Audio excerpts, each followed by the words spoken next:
Kung titignan mo yung pupuntahan, di ba parang malayo? Pero kapag lilingunin mo yung pinanggagalingan, malayo ka na. Hindi mo malalaman kung hindi ka susubok. Ang buhay ay isang malaking sugal. Kung lagi kang takot sumugal sa isang bagay, dahil takot kang mawalan, mauubos lang kung anong meron ka. Kung hindi ka mawawalan, hindi ka rin magkakaroon. Kung ano man ang mga desisyon mo ngayon, yun ang magiging buhay mo bukas. Lakasan mo lang yung loob mo dahil ang mundong to, aapakan lang ang mga mahihina. Ibangon mo palagi ang sarili mo. Palang araw magugulat ka na lang na ang layo na pala ng narating mo.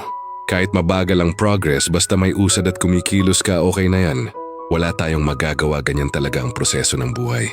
Lahat tayo nakakaranas ng hirap. Hindi natin alam kung hanggang kailan tayo dito sa mundo. Kaya mas piliin mo maging mabuting tao. Ang pinakayaman na maituturing natin sa sarili ay ang ating mga pangarap. Kapag handa kang abutin yung mga pangarap mo, hinding-hindi ka maghihirap. Kung lagi kang may pinagdaanan sa buhay or pagsubok, pruweba lang yan na isa kang magiting na sundalo. Sa mga pagsubok, diyan ka aangat, diyan ka babaguhin.